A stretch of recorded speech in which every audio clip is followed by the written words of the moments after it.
Hello friends.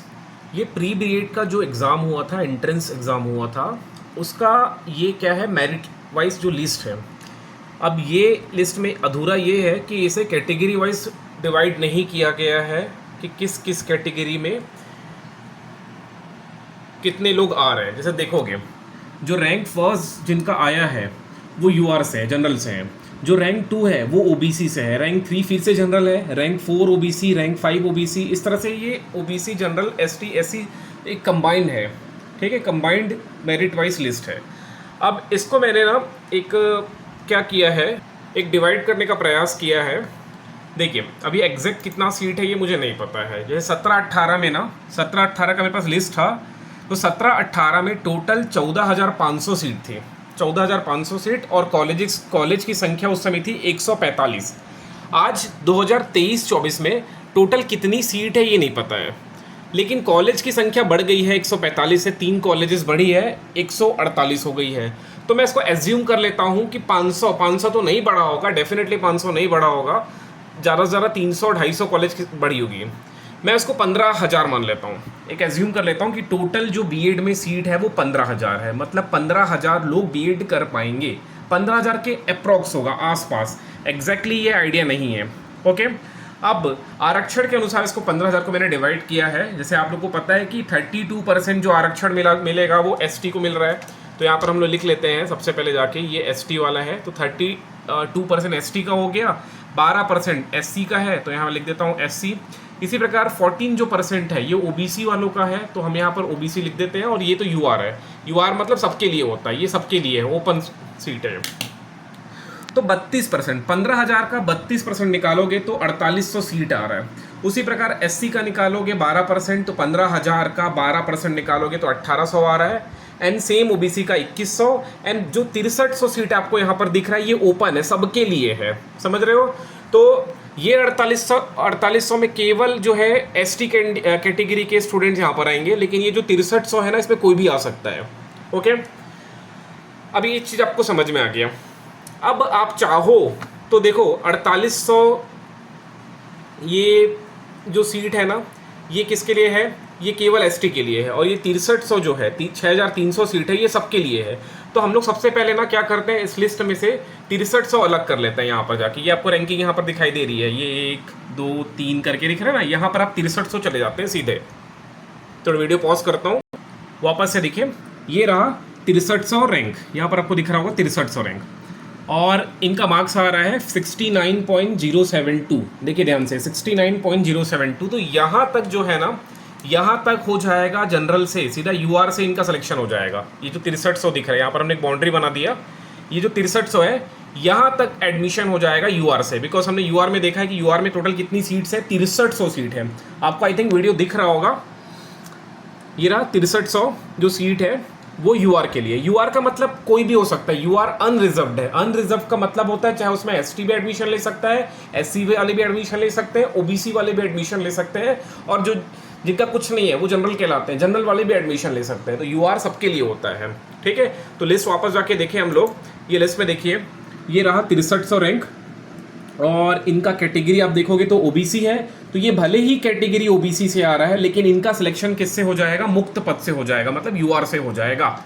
ठीक, अब इसके बाद ये 6300 जो रैंक दिख रहा है ना आप लोग, 6300, इस 6300 के बाद अब आप लोग गिन सकते हो जाके, अगर जिसको गिनना है। जैसे एसटी के लिए 4800, तो यहाँ पर अब यहाँ से आप गिनना चालू कर दो। जैसे ये 6301 है, ये 6301 है, हटा देता हूँ थोड़ा इसको मैं, एक second. Okay, this is a 6301 rank है ना। और इनका आप देखोगे तो ये आ रहे हैं एसटी कैटेगरी से आ रहे हैं। ठीक है, तो ये हो जाएंगे, ये जो कैटेगरी लिस्ट आपको दिखाई दे रही है ना एसटी का, इस एसटी में फर्स्ट जो रैंक होगा ना वो इनका होगा। ठीक है, बाकी जितने भी ऊपर के 6300 से ऊपर वाले जितने भी एसटी होंगे वो तो मुक्त पद से, जनरल से एडमिशन हो जाएगा। जैसे इनका 6,200 कितना 94 रैंक है। ठीक है, और ये भी क्या है, एसटी है, तो ये जनरल से अपना एडमिशन लेंगे। आई थिंक आप लोग समझ रहे होगे इस चीज़ को। ठीक, अब आप लोग जो चाहो तो गिन सकते हो। इसके बाद 6300 के बाद से आप गिन सकते हो, 6300 ये बाउंड्री हो गई। इस 6300 के बाद से आप गिन सकते हो एसटी में कितने, 4800 सीट, एससी में 1800 सीट, और ओबीसी में 2100 सीट। ये आप चाहो तो गिन सकते हो, ऐसे गिनने की ज़रूरत नहीं है, कुछ 1-2 दिन में रिजल्ट आ ही जाएगा, 1-2 दिन में। अब बोला जाए सेफ स्कोर की बात करें, है ना, यहाँ से मैं अगर सेफ स्कोर बताऊँ सबके एक अंदाज़ा लगा सकता हूँ मैं, ठीक है, एग्जैक्टली तो नहीं बता सकता, एक अंदाज़ा लगाऊँ। अच्छा, एक चीज़ और याद रखना, ये जो 6300 है ना, इन सबका यहाँ तक का एडमिशन यूआर से सबका हो जाएगा, प्राइवेट कॉलेज ही मिलेगा, गवर्नमेंट कॉलेज नहीं मिलेगा। गवर्नमेंट कॉलेज में आई थिंक कितनी सीट है, 100, 200, 300, 250-300 सीट है, ज़्यादा नहीं है गवर्नमेंट कॉलेज का, ठीक। गवर्नमेंट कॉलेज 4 ही जगह है, बिलासपुर है, रायपुर एंड उसके बस्तर है, फिर कांकेर है, ज़्यादा सीट नहीं, कांकेर में तो 25 सीट ही है। और गवर्नमेंट कॉलेज में एडमिशन लेने के लिए छत्तीसगढ़ का स्थानीय निवासी होना आवश्यक है। अब अगर मैं 6300 तो हो गया यूआर से एडमिशन, यहाँ पर वाला लिस्ट हो गया, ये जो लिस्ट दिख रहा है ना यहाँ पर 6300 सीट सबके लिए है, ये ओपन है सबके लिए। यूआर मतलब अनरिजर्व्ड, ये वाला रिजर्व वाला है, रिजर्व्ड है, ये अनरिजर्व्ड है। अब हम एसटी में जाके बात करें, 4800 सीट है एसटी में, तो इसको एक बार जाके देखें तो यहाँ पर एसटी, जैसे ये पहला एसटी दिखाई दिया लिस्ट में, ये पहला एसटी दिखाई दिया, उसी प्रकार और चले तो एसटी का दूसरा दिखाई दे रहा है कैंडिडेट, इसी तरह ये एसटी का तीसरा दिखाई दे रहा है। तो चाहो तो ऐसा गिन सकते हो, अगर आपको ऐसा गिनना है तो गिन लेना, लेकिन मतलब नहीं है इतना मेहनत करोगे 4800 सीट, तो जिनको थोड़ा कंफर्म करना है ऐसा गिन सकते हो आप लोग, ठीक है, ऐसे गिन लेना 4800, जैसे ये हो गया पहला, ये हो जाएगा दूसरा, इसी प्रकार ये हो जाएगा तीसरा, समझ रहे हो, तो ऐसा चाहो तो गिन सकते हो। सिमिलरली ओबीसी वाले भी चाहो, जैसे 2100 सीट ओबीसी की है ना, ओबीसी की 2100 सीट है, तो ऐसा चाहो तो ओबीसी वाले भी गिन सकते हो, जैसे कि ये हो गया ओबीसी का पहला, दिस वन इज फर्स्ट, ये ओबीसी का हो जाएगा दूसरा, ठीक, ये ओबीसी का हो जाएगा तीसरा, ये ओबीसी का हो जाएगा चौथा। अब इसमें फीमेल रिजर्वेशन भी है 30%, ठीक, वो हॉरिजॉन्टल है। हॉरिजॉन्टल है का मतलब होता है अगर ओबीसी की 40 सीट है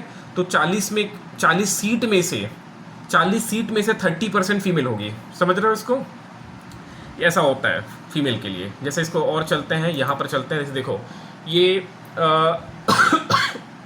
जैसे एससी के 1800 सीट है ना, एससी कैटेगरी के 1800 है, तो इस 1800 का 30% वो कितना हो जाएगा 540, तो इस 1800 में से 540 जो कैंडिडेट होंगे वो फीमेल होंगे, ये होता है फीमेल का रिजर्वेशन, ठीक है। आई थिंक अब आपको चीज़ें क्लियर हो गई होगी।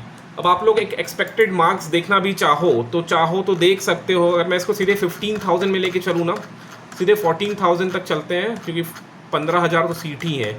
अगर इसको मैं सीधे लेके चलूँ 250 पे, तो ये करीब 14,000 तक पहुंच गया। तो जो कैटेगरी वाले हैं ना, लाइक एसटी और एससी वाले स्पेशली, उन लोग अगर 60 नंबर भी पा रहे हैं, ठीक है, अगर 60 से भी नीचे है इनका मार्क्स, अगर 60 नंबर तक आ रहा है या 60 से भी नीचे है, मान लो 50 तक भी जा रहा है, तो होने की प्रबल आशंका है इनका सिलेक्शन हो जाएगा 50 में भी। ओबीसी वाले थोड़ा सावधानी बरतें, इनका सिलेक्शन अगर 60 के आसपास जा रहा है, 60 तक, तो ही हो पाएगा। एक एक्सपेक्टेड है यार, ऐसा नहीं एकदम कंफर्म बता दूं मैं। एंड एससी में भी बोलोगे ना, ये एसटी और कम कर लेना, 45 तक में भी हो सकता है। और एक चीज़ और बता दूं आप लोग को, एक चीज़ और बता दूं, कुछ लोग ऐसे होते हैं ना जिनको बीएड करना नहीं है, वो ऐसे ही टाइम पास के लिए एंट्रेंस दे दिए हैं, और टाइम पास के लिए दिए हैं इन द सेंस भर दिए, घर वाले बोले फॉर्म भर दो तो भर दिए, फॉर्म फ्री था तो भर दिए हैं, और उनको बीएड करना नहीं है, ऑलरेडी सीजीपीएससी की तैयारी कर रहे हैं और बीएड का एग्ज़ाम दे दिए हैं, और रैंक भी ठीक ठाक आ गया है, ऐसा नहीं कि रैंक खराब है। रैंक मान लो आ गया है 500 रैंक आ गया है, 700 नंबर पे रैंक आ गया है, 444 नंबर पे रैंक आ गया है, तो वो बीएड नहीं करेंगे, वो अपना सीट छोड़ देंगे। तो अपना सीट छोड़ेंगे तो पीछे वाले का अलॉट होना चालू हो जाएगा। एट द एंड में टोटल 14,500 या 700, 15,000 पकड़ लो, 15,000 बच्चों का एडमिशन होगा, कई लोग छोड़ के जाएंगे, ठीक है। सो लगे रहो यार, हो जाता है, एडमिशन हो जाता है। मैं लास्ट टाइम देखा हूँ कि जो लोग सोच रहे थे कि हमको कॉलेज मिलेगा ही नहीं, उनको थर्ड काउंसलिंग में मिल गया उनको, ठीक है। सो मिल जाता है, कॉलेज का टेंशन नहीं है, मिल जाएगा। चलिए, जो भी डाउट है उसको देखेंगे, बाकी तो ये थोड़ा सा मैंने क्लियर किया आप लोग को। अगर अभी भी कोई समस्या है तो आज टेलीग्राम ज्वाइन कर लेना, टेलीग्राम में आज हम लोग लाइव करेंगे 9:30 बजे, ठीक है। आपकी जो भी डाउट है वो टेलीग्राम में मैं लूँगा। चलिए, ठीक है।